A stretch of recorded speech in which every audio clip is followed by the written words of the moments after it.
Dude, pay-per-view card. How hyped are you? I'm pretty hyped, actually.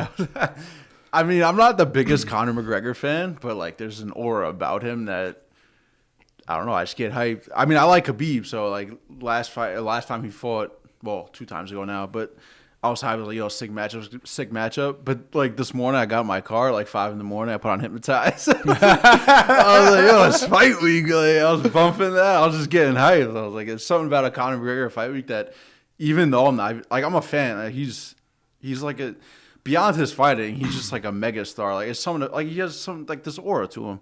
So yeah, man, like I'm pretty pumped, and I'm not even a Conor McGregor fan. And the card is stacked, like, at that, too. The card is stacked. The main card, like, it's worth... What they bumped the pay-per-view prices up. I think so, yeah. To, like, 70... People were bitching about it, but I was like, yo, not for nothing. Even outside McGregor-Poirier, this is a pretty good fight card. I saw a graphic that was, like, for you to buy all the pay-per-views in 2021 and have ESPN Plus, came out to, like, $11.50. Sickening. That's rough. Well, that's why we have viewing parties. Like, we'll all go together. Yeah, we'll go to do. like Josh's crib or whatnot, and we'll watch it like that. But I love what you said about the aura of Conor, dude, because last time he fought was around this time last year. Yeah, it was. I think it was like a year ago to this day. Today, right? Yeah. Dude, we were in Miami for the bachelor party, and we were at Kiki on the River. And we didn't watch that card with Cowboy, but when Conor fought, bro, we all stopped partying. I'm sure everything stopped. We all got on, like, it was either my phone or Josh's phone. And I legit just put the phone up on, like, a Corona.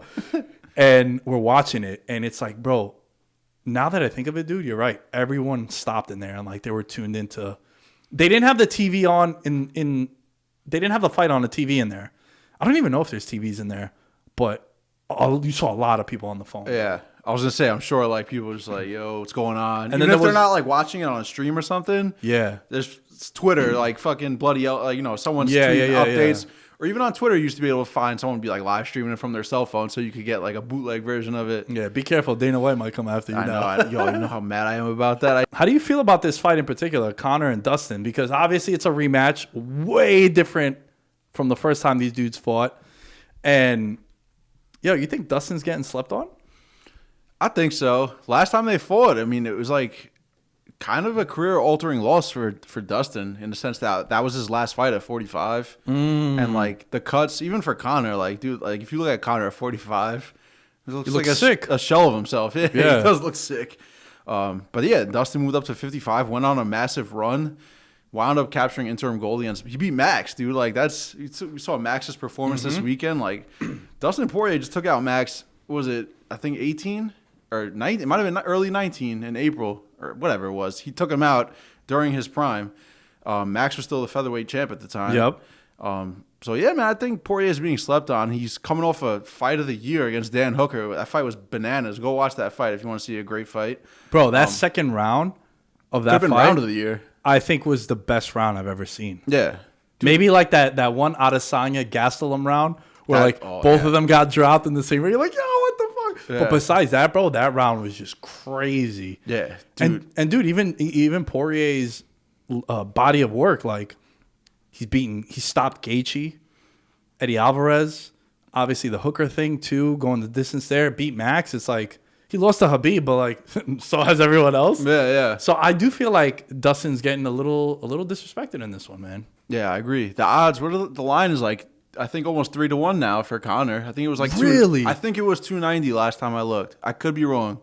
It's definitely 2-1. It's definitely. That's like I would probably bet Dustin just because I think that's a wide line. Like I just think the value is on Poirier in that one. Not necessarily like as a fan, I like both of these guys. Bro, there's something about thinking like Khabib's gonna be there. He's in Abu Dhabi. Yeah, right. Like there's something about Conor beating Poirier and then just being like, where's that Russian rat? Yeah. And just like going back into it. 100%. And then before you, so like from a storyline using the fantasy booking of wrestling to throw that into the mix, like, bro, how can you not want Conor to win this one? Yeah. That's my question to you. Like, how do you feel about that? My only reason why I wouldn't want Conor to win. I mean, I want Conor to win. Conor is great for the sport. Like, Conor wins, everything is better for the UFC and for MMA fans because usually, I mean, you think he wins, you'd see more of him. Like he said it last year that he's having fighting season. He wants multiple fights a year, but he said he would only fight in front of a crowd. Well, that's the thing, man. Like I don't fault him for that. Like he wants to get his money, and he also wants to entertain people. So I do think if COVID didn't happen, we would have saw him a few times. I think so too. But obviously now they're gonna have fans there too. My only, like I said, I was getting to my only worry was like him winning the gold and then not fighting, which is what he did. Well, you know, things happen. Like he fought Floyd and shit, but he's never defended a strap. He was double champ, but he never defended the featherweight or the lightweight title. But then you look at Khabib, and Khabib fought once in 20, once in 19, I think twice in 18. So he doesn't fight either. That's why I was kind of confused with the Khabib announcement on the pay-per-view when Dana's like, oh, you know, he's going to scope out the scene. He doesn't want to hold up the lightweight division. This dude, I love Khabib. This dude fights once a year. So he's always holding up the lightweight division. I mean, you could say there's no one there for him, but you have like Charles Oliveira, who he mentioned in the statement. Mike Chandler's coming in, new blood.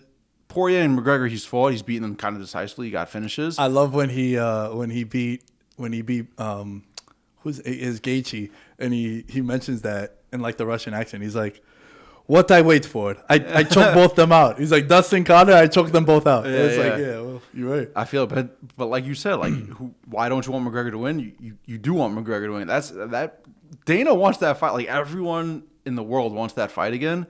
It's just that Khabib has like these morals and these standards that he says he won't fight him. Like they talked about doing an Ultimate Fighter. He's like, you could sell the UFC to me. I won't fight that guy again. I mean, he disrespected him, you know, a lot. And his family, his religious beliefs and stuff. So it got really personal there. It did. It comes to a point where like it became uncomfortable as someone that loves that shit too. But I feel like since then though, Conor hasn't talked like that. I don't know if it's like, you know why? Why? Because he got beat. He got humbled, bro. That's true. But think about it. Remember when Nate Diaz beat him the first time? Yo, one of my favorite Conor moments is he's backstage with Ariel Helwani. He's just like, yo, it sort of like what Max says. It is what it is. I take wins like a man. I take losses like the man. All we could do is improve. Yeah. He didn't make no excuses. Nothing. He made some excuses with the Khabib fight saying that his foot was broken. Yeah. But for the most part, like, yeah, obviously, bro, when you get humbled, that's why. Did you see that shit that happened with Chase Claypool and the Steelers? Like, when, remember they were talking mad shit about the Browns and the Browns beat them, and then Claypool's like on TikTok or some shit, and he's like, they're going to get clapped anyway. It's like, bro, people respect you more if you just take this L and just move on, bro. Right. It happens all the time. Yeah. But, like, since then, he's got respect for Cowboy, who he fought. And even now, he's like, yo, Dustin's a good fighter. He's like, he might be a great fighter, but it's still levels below me. So, like, I feel like there's no ill will. Like, they've been on social media exchanging pleasantries about their charities, which is pretty cool, about donating here, donating there. Yeah, I think Conor said that he was the Good Fight Foundation for Dustin. Yeah, pretty cool. But, like, in the past, that was never Conor's. Like, MO was always like, yo, fucking Conor bugging out, going wild and shit, like making himself known that he was there. So we'll see. What other fights? I think so. Just like touching bait, like going back to that, like I think Conor and Khabib, like I think the lead up would go much different. You know what I'm saying? Like I think it'd be more respectful, especially since things have changed with Khabib's personal life and everything. Yeah, maybe because also now that I think of it, remember when Khabib's father passed away? Conor put out that tweet too, like, yo, differences aside, family and all that, like, you know, my thoughts and prayers go out to you. And he still says it, like, I think in his Ariel interview, he says, like, oh, I beat him, like, things will go much different, I'm much better now, whatever. He's like, but I still understand, like, there's family reasons, and that's why he's not here. He's like, but if he fights, like, he's like, if he comes back, I got him. It's like the angel and the devil, right? Yeah, like, at one point, he's, like, giving you the PC, politically correct answers, and then the other, he's like, yo, fuck that guy, yo, he's a snake. Yeah, in the nicest way possible. Yeah. Dude, what other fights are you excited for this weekend? Calderwood I is a good fight. I know that's your Jessica friend of the podcast. Yeah. I sent her a message before she left. I was like, yo, good luck. Always rooting for you. And then my buddy Mike actually has he's a little nervous this week, Lazy the Savage, because Kiesa's fighting on Wednesday. Yes. And that's like one of his like ride or dies. And then he got Jessica I over the weekend. So he's like, yo, bro, I'm mad stressed out. He's like, yo, I'm just drinking and smoking bad weed right now. I was going to say, But yeah, that Calderwood fight is kind of interesting because Calderwood was shit. She could have sat out. I forgot who pulled out on her. I think she had a number one contender fight, or maybe Val might have pulled out. And she's like, "Yo, I want to fight." I think Val pulled out on her, and she's like, "Yo, I want to fight." So she fought Jennifer Maia and got subbed, and then she like passed out in the back after that. It was like some weird, I guess, weight cut maybe related issue. She had some health scares. So she's coming back. She was the number one contender. I was former title challenger.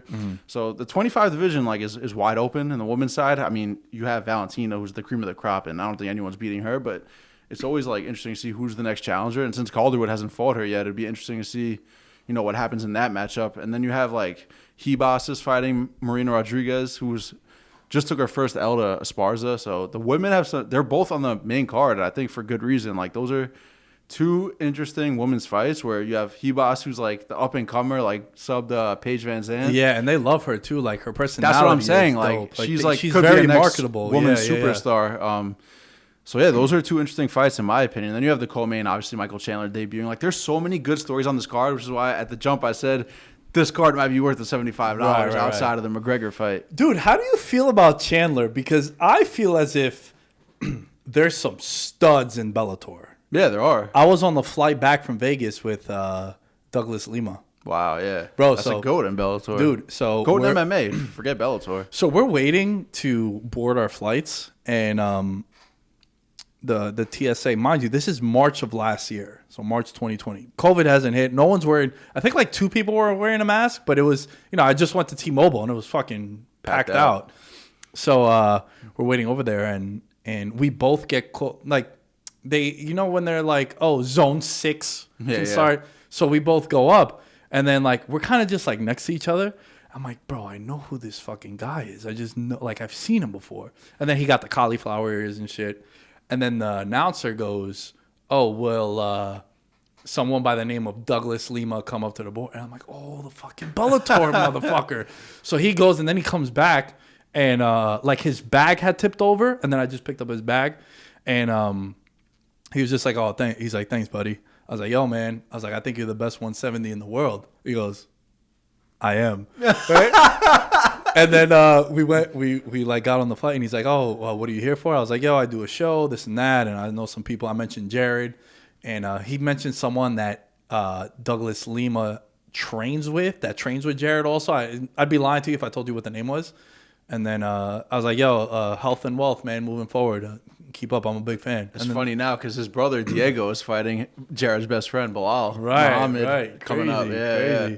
So the reason why I bring that up is because like Douglas Lima is a fucking savage, and I think he's one of the best 170s in 100%. The world. Like Chandler coming in. How do you feel about that? Because, like, first of all, Hooker's a stud also. Like, you're not getting thrown. I wish Felder would have got this fight with Chandler. Yeah. He was pushing for it, He was, yeah. It made sense because, like, Felder's at a point in his career where he's fantastic on commentary. And also, like, he wants fights that mean something. If it's not a title fight, he wants it to be something important. So, how do you feel about Chandler, bro? Because I could see it where it might be like, this is a big step up in competition, bro. Like, Hooker's on the cusp to being a title challenger, I think. Yeah, for sure. And when you talk, I mean, to me anyway, like, if you ask me my favorite division in the UFC, it's 55 because I think it's so stacked. Like, 1 to 8, 1 to 10 is so deep. Everyone could be a champion. Every fight is a good fight, and, like, any fight is a possible number 1 contender fight with a great win, with like a stunning performance. You know what's crazy? We love heavyweights and big guys, but 135, 145, and 155 right now is fucking gangster. Even 25. Moreno and Figueiredo had like fight of the year, arguably. Yeah. But just going back, like Chandler, I mean, I think Chandler's the goods. Like, I think he's a top 8 guy, easily in the UFC. But it'll be interesting. Like, Dan Hooker's a stiff test to open it up. And I don't know if you saw his interview with Ariel where he's like, he had a fight of the year, and he's like, yo, I wasn't impressed with my performance. He's like, there's technical things I could have done different, whatever. So he's coming back off that fight, with renewed confidence, and like he's trying to fix things up technically. And that might be bad news for Chandler. I saw the odds were a pick 'em to open up, and I kind of agree with that because, like you said, Michael Chandler is an unknown. He's fought some great fighters. I think he's fought Benson in UFC, but Benson's, kind of older now and over the hill. Yeah, it's not the Benson. But he has some good wins in Bellator. Yeah, I can't think of any off the top of my head. I'm forgetting off the top of my head. But he has that wrestling pedigree to him. Obviously, he was All-American at Missouri. And he trains with Jared and Henry Hooft. So he has a grade A striking coach. It's gonna be a great fight. I'm kind of pissed. It's only 3 rounds because we just saw Hooker go 5. Hooker's gone 5 in the past too. Well, with Felder and then with Poirier. Right. So he has that 5-round experience, which might help him in a 3-round fight because his last 2 were those. Right. So it'll be interesting to see how that plays out with Hooker, if he goes for it more or whatnot. But I like it. I think it's a good fight for Chandler to welcome him to the UFC. I think, I mean, it's sad because I love Ferg too, but like I think this version of Ferg that we see now, I think Chandler would have picked apart. Felder would have been a great fight. I would have loved that fight. But yeah, I mean, I can't think of many other bookings I would have gave Chandler than Hooker. Hooker, Felder, maybe Gaethje, but Gaethje was lined up for the title when he went in to be a backup. So yeah, I love this fight, man. It's gonna be a great fight. Yeah, I'm excited for it. There's a lot of unknown, I feel like, with Chandler. At least for me. Because I don't know. Like, I think there's levels to this, man. And with Bellator signing Rumble and, like, Yoel, it's like maybe Rumble could still be a force in the UFC. But, like, Romero at this point is just, like, there's an aura to Romero. Yeah, Romero's still a talent. Romero's the scariest person, like, walking the planet right now. Might be, yeah. Easy how you speak. Yeah. But I'm kind of thinking about Romero right now coming to check me. Dude. I just see Romero, like, in that interview taking his glass. I was like, go, yeah. Go, with veins dehydrated, popping. I was listening to Joey Diaz one time. He was talking about Romero. He's like, man, he's like, these Cuban guys. He's like, what do you say is he, at the time when the podcast is going, he's like, what these Cuban guys say that he's 38. He's like, he might be lying to you, bro. He might be 24. He's like, in Cuba, they tell you, yo, how old do you want to be? 27? There you go. You're 27 now. But yo, I think I'm really curious about that because I think that's gonna open up a lot of things. If Chandler could win, or like finish Hooker, who's a tough dude, like I think off the top of my head, last time Hooker got finished was to Barboza. Might be. Yeah. Remember it was like that leg kick fiasco between the two of them? And Hooker like was the last one to beat Burns. But that was at 55. And now Burns is challenging for the strap. Like Hooker's got some great wins too. He finished James Vick, who's gone now, but at the time was a great win. Yo, Hooker's a problem, man.